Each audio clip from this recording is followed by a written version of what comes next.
नमस्कार, प्रणाम। मैं विशु राय स्वागत करता हूं विशु वारदात तक के एक और नए एपिसोड में। आज की जो कहानी है उसे सुनने के बाद आप भी किस्मत पर यकीन करना भूल जाएंगे, प्यार मोहब्बत पे यकीन करना छोड़ देंगे। यह जो मैं आज कहानी सुनाने जा रहा हूं, यह कहानी है बिहार के हाजीपुर डिस्ट्रिक्ट की।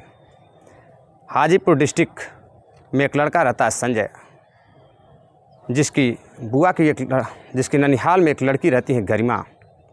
गरिमा पटना में शिवमपुर कॉलोनी की रहने वाली होती हैं। बीए सेकेंड ईयर की छात्रा रहती हैं, काफ़ी सुशील और सुंदर दिखाई देने वाली गरिमा, जिनके पिताजी सीआरपीएफ में रहते हैं।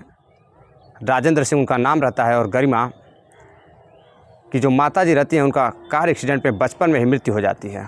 तो जो गरिमा का पालन पोषण होता है वह उनकी चाची करती हैं, उनकी चाची देख रेख करती हैं। जो संजय होते हैं, संजय के एक दोस्त होते हैं प्रतीक, जो हाँ संजय किराए पे जिस मकान में रहते थे उसी मकान में किराए पे प्रतीक भी रहते थे, जिनके पिता राम सिंह हाजीपुर इंटर कॉलेज के टीचर रहते हैं। प्रतीक इकलौता लड़का रहता है। एक दिन संजय के घर शादी पड़ती है। संजय की बड़ी बहन स्नेहा की शादी पड़ती है। तो संजय इनवाइट करते हैं कि प्रतीक को कि मेरे यहाँ शादी में आप ज़रूर आइएगा। प्रतीक बोलते हैं बिल्कुल संजय भाई, मैं आपके शादी में नहीं आऊँगा तो आपकी बहन की शादी में नहीं आऊँगा तो किसकी शादी में आऊँगा? आपकी जो बहन है वो मेरी भी बहन है।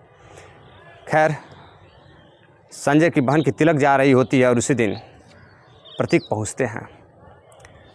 तो जब प्रतीक पहुंचते हैं तो संजय प्रतीक को पानी पिलाने के लिए आवाज़ लगाते हैं अंदर कि प्रतीक आए हैं, पानी लेकर आओ। तो अंदर से जो लड़की पानी लेकर आती है वह गरिमा होती है।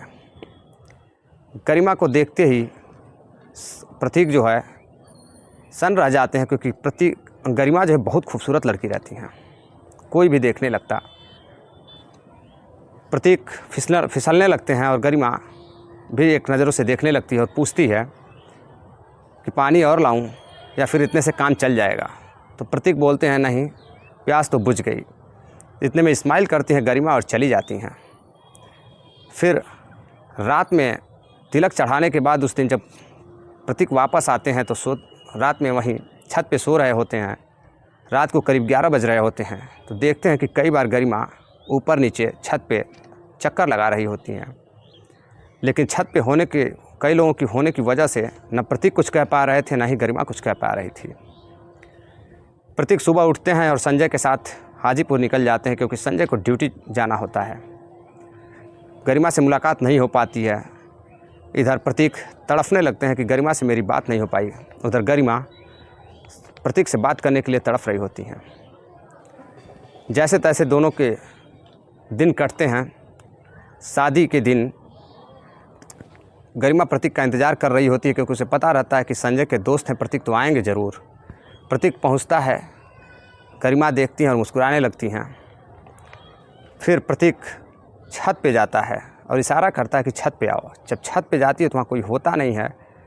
तो प्रतीक बातचीत करता है और कहता है कैसी हैं आप? गरिमा कहती है मैं तो बिल्कुल अच्छी नहीं हूँ, क्योंकि मैं आपको बहुत मिस कर रही थी। तो प्रतीक भी समझ जाता है कि लड़की कहीं ना कहीं मुझसे प्यार कर बैठी है और प्रतीक भी प्रपोज़ कर देता है। गरिमा भी एक्सेप्ट कर लेती है। गरिमा एक नंबर देती हैं, कहती है मेरे मामी का नंबर है, मैं ननिहाल जा रही हूँ। गरिमा का जो ननिहाल होता है वो आरा डिस्ट्रिक्ट में होता है। शादी के दिन जब कॉफ़ी पी रही होती हैं गरिमा, तो इशारा करती हैं प्रतीक की तरफ कि आपने कॉफ़ी पिया है, आपको कॉफ़ी पीना है? तो प्रतीक इशारे में कहते हैं कि नहीं, मुझे नहीं पीना है। वहीं उनकी बुआ की जो छोटी लड़की रहती है रागिनी, वह यह सब करते हुए दोनों को देख लेती है और मुस्कुराने लगती है और गरिमा से जाकर बोलती है कि क्या तुम्हें प्रतीक पसंद है? तो गरिमा बोलती है हाँ, मुझे प्रतीक पसंद है। फिर शादी हो जाती है उनकी बड़ी बहन की। दूसरे दिन जब प्रतीक घर जाने लगता है तो गरिमा फ़ोन करने का इशारा करती है। प्रतीक घर चला जाता है और उसी दिन गरिमा भी पटना चली जाती है अपने पापा के साथ। जैसे तैसे 2-4 दिन कटते हैं। प्रतीक जब फ़ोन करता है तो जब फ़ोन जाता है तो वहाँ एक महिला फ़ोन रिसीव करती हैं और प्रतीक पूछता है आप गरिमा बोल रही हैं? तो वह महिला बोलती है कि नहीं, मैं गरिमा की मामी बोल रही हूँ। यह सुनते ही प्रतीक जो है डर जाता है और फ़ोन रख देता है। प्रतीक सोचता है कि मामी से मैं गरिमा का नंबर कैसे लूँ। फिर प्रतीक अपनी बहन से कहता है, सारी बात बताता है। तो प्रतीक की बहन फ़ोन मिलाती हैं और गरिमा की सहेली बनकर बोलती है मैं हाजीपुर में गरिमा से मिली थी और गरिमा ने मुझे यही नंबर दिया था अब बोला था मामी से मेरा नंबर ले लीजिएगा। तो गरिमा उनकी मामी जो होती हैं वो गरिमा का नंबर देती हैं और फिर गरिमा से बातचीत प्रतीक की शुरू हो जाती है। कुछ दिन, महीने 2 महीने बात चलती है। उसके बाद उधर से एक कॉल आता है। प्रतीक कॉल रिसीव करते हैं तो उधर से प्रतीक को धमकियाँ मिलती हैं कि तुम गरिमा से बात करना छोड़ दो वरना तुम्हारा बुरा असर होगा। प्रतीक कहते हैं तुम कौन बोल रहे हो? तो उधर से आवाज़ आती है कि मैं राहुल बोल रहा हूँ और मैं गरिमा का बॉयफ्रेंड बोल रहा हूँ, हम दोनों शादी करने वाले हैं।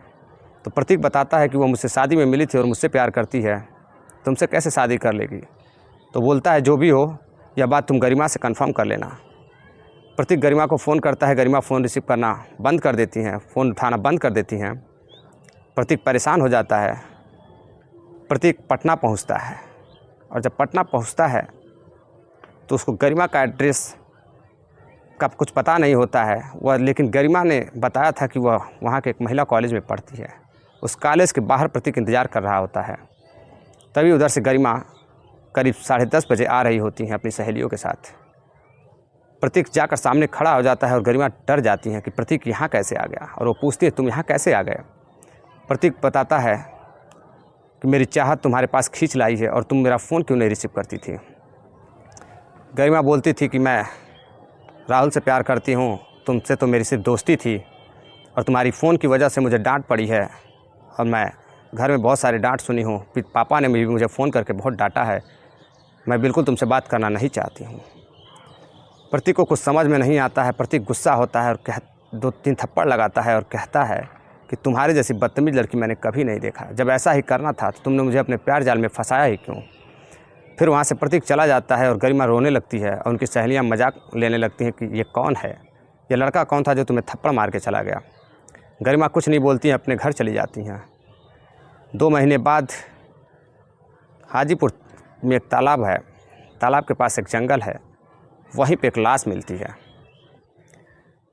जब सुबह लोग देखते हैं लाश को तो चौंक जाते हैं कि वो एक 22 साल की युवक की लाश रहती है।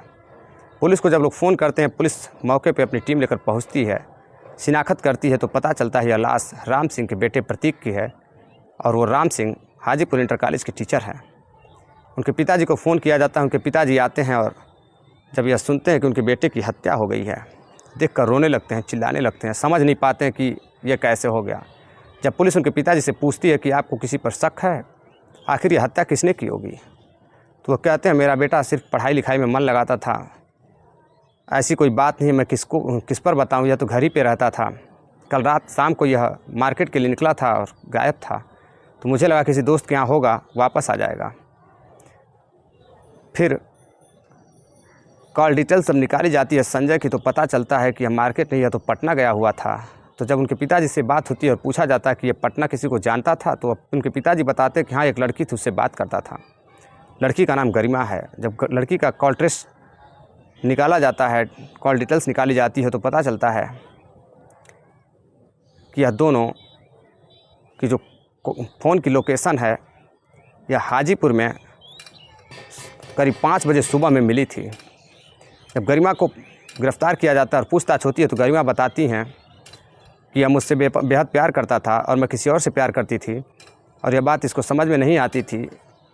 मैं इनको दोस्त समझती थी और इनकी वजह से मैं काफ़ी परेशान हो चुकी थी और मैं इनको बता नहीं पा रही थी कि मैं किसी राहुल नाम के लड़के से प्यार करती हूँ और इन्हें बहुत अच्छा दोस्त समझती थी। पुलिस पूछती है क्या तुम्हें पता है कि राहुल की हत्या कैसी हुई है? तो वह बताती है कि राहुल रात में मुझसे 10 बजे मिला था और मैं प्रतीक मुझसे रात में मिला था और मैं राहुल के साथ मिलकर इसकी हत्या करके इसकी बॉडी को तालाब के किनारे फेंक दिया था ताकि किसी को मुझ पे शक ना हो। वहीं गरिमा रोने लगती हैं और उनके पिताजी कहते हैं बताओ तुम्हें अगर शादी नहीं करनी थी तो नहीं करते, तुमने आखिर इनकी हत्या क्यों कर दी? तो वह बताती है कि मेरी सहेलियों के सामने यह मुझसे मिलने आया था और मुझे थप्पड़ लगाया था और मेरी काफ़ी बदनामी हुई थी।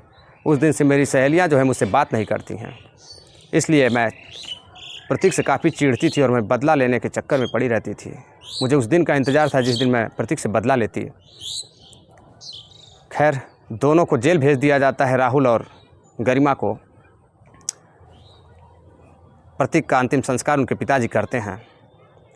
कहते हैं कि काश पहले ही प्रतीक संभल गए होते, शहर की जो लड़की गरिमा थी उनको समझ पाते, तो आज ऐसा नहीं होता। या फिर गरिमा पहले ही अपने प्यार जाल में नहीं फंसाती और बता देती कि मेरा कोई बॉयफ्रेंड है, तो शायद प्रतीक उनके चक्कर में नहीं पड़ते। खैर, कहानी आपको कैसी लगी कमेंट बॉक्स में ज़रूर बताइएगा, अपनी राय ज़रूर दीजिएगा। और अगर आप चैनल पर नए हैं तो चैनल को सब्सक्राइब करिएगा, वीडियो को लाइक करिएगा। हम और भी बेहतरीन कंटेंट, बेहतरीन वीडियो आपके लिए कहानी लेकर आएंगे। कुछ जाते जाते कुछ लोगों ने कमेंट किया है और उन्होंने कहा है मेरा नाम ज़रूर लीजिएगा, जिसमें प्रीतम सिंह हैं छिन्ना गुरदासपुर से, पंकज सिंह हैं मऊ कसारा के रहने वाले हैं, हैदर हैं जो कि राजस्थान के रहने वाले हैं। आप सभी का बहुत बहुत धन्यवाद कि आप डेली हमारी वीडियो देखते हैं। मिलते हैं एक और नई बेहतरीन वीडियो के साथ, एक नई सच्ची घटना के साथ। तब तक के लिए जय हिंद, नमस्कार।